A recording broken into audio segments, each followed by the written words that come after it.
Regis. Couldn't have picked some other place to meet.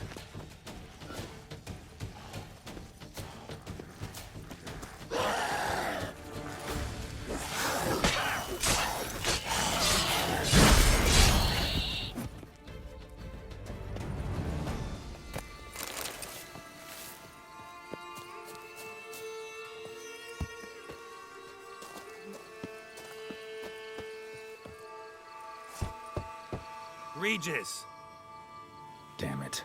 Locked. No way I got the place wrong. This is it. Gotta be. Gotta be another way in around here.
Agreed to meet a vampire at a cemetery. How much more cliché can you get? Nothing comes readily to mind. Could have left the door unlatched. What of my privacy? I value it rather deeply. Unmolested, especially by unwanted guests, that's my preferred state. Besides, I knew you'd find a way to get in. True enough. Need to find your friend. I'm hoping you'll agree to help. I shall do whatever's in my power. Yet what you want or even need must matter little. What matters is what Dettlaff wants. If he does not wish to be found, you will not find him. Ever. End of story. Come on. Gotta be some way.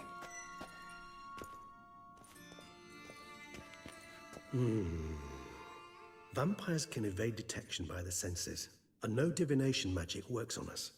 Even the most precise megascope would be useless. And this? Could this help? Wherever did you get that? Off one of the beast's victims, found by a bend in the river. Body was chopped in pieces. 3 of those pieces were hands. Hand with the ring seemed the odd one out. Abruxa had taken an interest in it.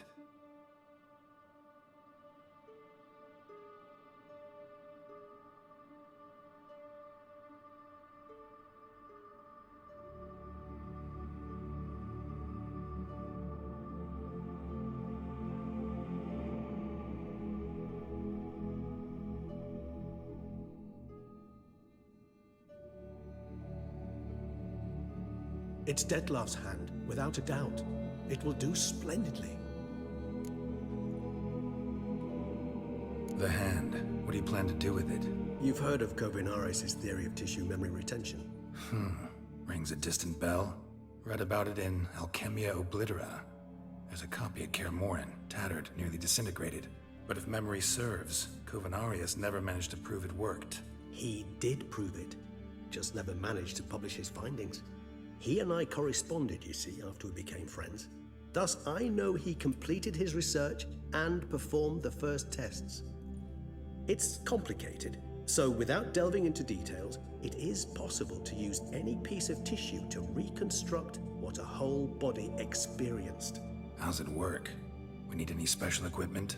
We must brew a decoction which Kovinaris gave a rather poetic name, resonance. Once imbibed, it sends one into a trance similar to that induced by narcotics. This triggers visions of events linked to strong emotions experienced by the tissue's owner. Picture it as dreaming a fragment of someone's life. Any chance we might see what Dettlaff was doing just before he lost his hand? Indeed. Though I also hope resonance will reveal the location of Dettlaff's hideout. Ring's pretty intriguing. Made of no metal I've ever seen. And the ornamentation. It comes from our home, where we lived before the conjunction of spheres. It's actually mine. I received it from a dear old friend. You might call him a humanist. He saw us vampires as guests here, guests who owe their hosts, meaning you humans and the elder races, respect. Respect? Meaning not to treat us like cattle to be slaughtered for food? Precisely. And the reason why I, in turn, gave it to Dettlaff. To remind him of the ideals my old friend championed. Can't you just summon Dettlaff? You're both hired vampires, there's gotta be a way. If I'm to be entirely candid, there is indeed one. But believe me, we will be better off never availing ourselves of it. It is a last resort. Absolutely. Last resort? The hell? Why? There is a being who can summon Dettlaff. Possesses the authority, even the power, to force him to appear in a given place. But the very act of contacting this being, well, it's akin to walking a slack line extended over a chasm filled with molten lava. An exercise as perilous to me as it would be to you. A risk I'm unwilling to take. I beg you, let's do it my way. It will be both quicker and easier. Kovinaris spent half his life proving his theory. Wild guess. Making a dose of resonance won't be easy. You guessed correctly. In addition to Dettlaff's tissue, we shall need a powerful occipital lobe stimulant. Effectively a poison, to make one susceptible to visions. Well, got a few ingredients to choose from. Unfortunately, all are pretty rare. There's mamoon glands, but closest ones I know of are in Vizima. A spotted white saliva would also serve, but they were cold to extinction over a century ago. Could go with a kobold's eyes, but the creatures are sentient. Rather not gouge one's eyes out. Given that we lack the time to sleuth this out ourselves, permit me to summon some help.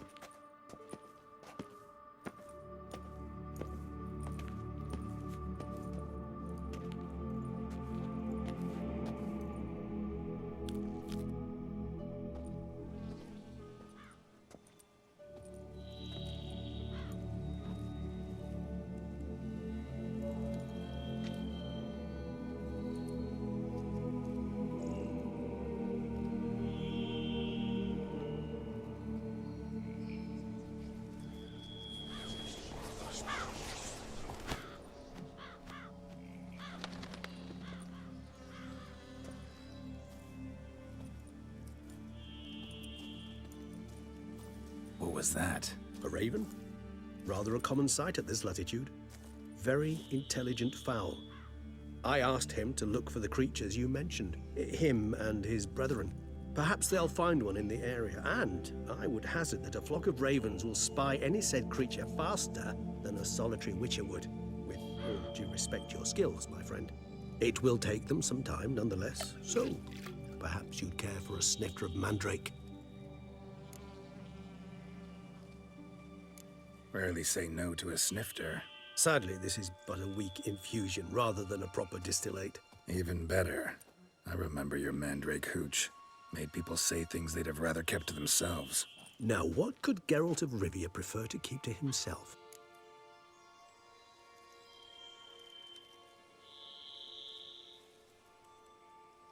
Guess you missed my point, Regis.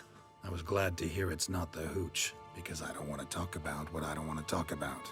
Oh, I understood you far better than you think. Allow me to reveal a secret. My mandrake distillate possesses no particular tongue-loosening powers. Those who drink it and talk simply have burdens they wish to lift off their shoulders. The hooch is but a convenient excuse, a cover that justifies their sudden candidness to themselves. All right, you first. Any burdens you want to unload? Vampires lead highly interesting lives. Bet you've got some good secrets. Anything in particular interest you?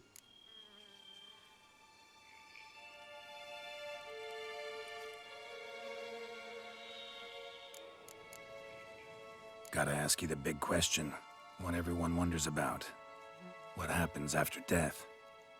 You wish me to tell you if the human belief in the gods is well-founded? Well, that I do not know. We vampires differ exceedingly from you humans. Our matter, that of which we are composed, can exist without form. We require neither a heart, nor a brain, nor air to breathe. But were you dead? As humans understand death, yes. Feel anything? Understand anything? It's rather hard to explain. I felt something very unsettling. Something I cannot even name, for I did no reasoning. Only after rebirth did I begin to understand that what I had felt was cold and unimaginable fear. If not for Detlef, I might have drowned in an eternity of icy terror. Can't have been alive then. Sheesh, experience like that must be vicious. Indeed, it's hard to compare to anything I know. Yet you are aware we don't see death as you do. The way you cling to life, we find it entirely peculiar. You are mortals, ergo it's a foregone conclusion. You will die. It's but a question of time. Thus, I often find myself wondering why you try so very hard. To die at 20 years, 40, even 100, what's the difference? They're all but the blink of an eye. Depends on your point of view. Man who's got 1,000,000 crowns to spend can't possibly understand one who's only got 20. Very true. One's outlook can indeed change much.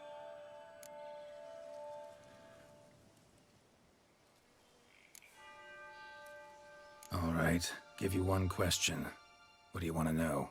One question to ask one as fascinating as you, Geralt. Cruel parsimony, I'd say, but I shall do my best to make it count. If you were to die and be reborn as I was, in your new life, would you choose to be a witcher?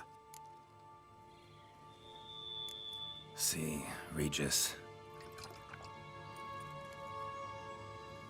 Doubt I'd know how to be anything else. Ever tried? See, you're determined to get an answer, to find out if I like being a witcher. Just refuse to ask directly, as always.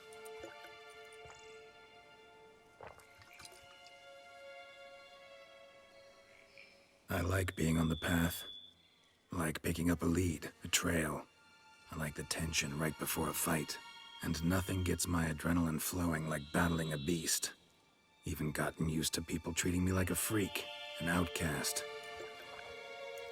Yeah, not something I think about much, but I like being a witcher.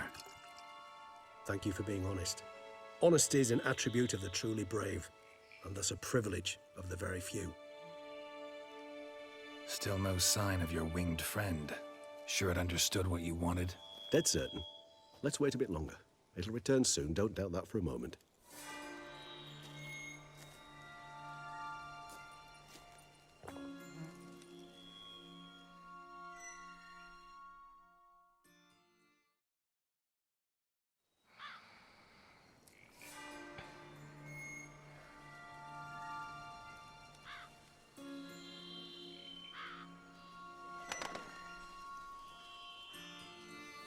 Ever vigilant, even in his sleep. Quite vampire-like, in fact. Are you absolutely certain they don't administer a few of our genes during the trial of the grasses?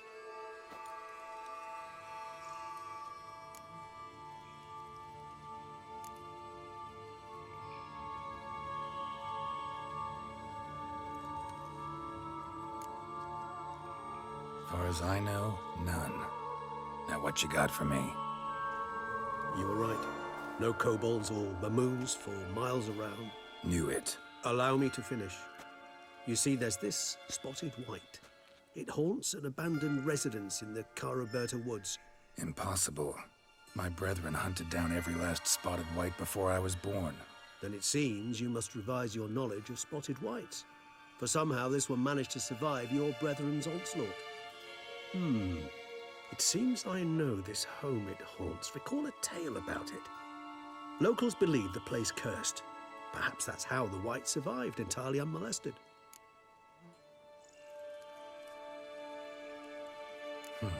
Know anything else about this curse? I don't recall much in particular. Really don't attach much importance to such things. It was mentioned to me as an anecdote, no more. Come on, search your memory. Something, anything could be important. I believe it had a relation to hunger, or, perhaps greed, rapacity. Someone was punished for something...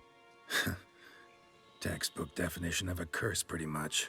Sorry, Geralt, I try not to clutter my mind with the details of every far-fetched tale I happen to hear. What are your thoughts? A specimen of a species thought long extinct, and a curse, in one place. That a coincidence, or are they related? Ah, professional curiosity. Personally, I've nothing against you delving into this dilemma, but please remember we need the Whites' saliva. Nothing beyond that. Whites rarely appear in the woods, even less likely to find them in abandoned human homes.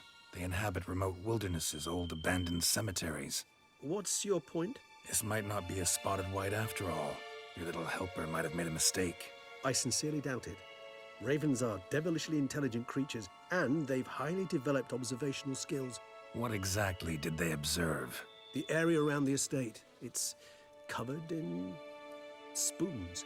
Spoons? Spare me the skeptical smile. I'm but the bearer of this news. Or perhaps this spotted white is a hoarder. Or the spoons are somehow related to the curse. Let's do this. Start making your decoction while I go get some saliva from that white. Uses it in its brews. Do you imagine the white will simply sell you some? Worst case scenario, I'll bring you its salivary glands. They ought to do as well. For a moment there, I imagined you asking the white to spit into a vial. Quite amusing as a thought, but the salivary glands will do fine indeed. So, see you later. Yes, till later. I shall start by perusing some tomes. Tomes? Thought you were gonna make this decoction. It would require one last ingredient. Alas, obtaining it could prove a trifle toilsome. Thus, I hope to identify a suitable alternative. All right. Good luck. And to you, my friend.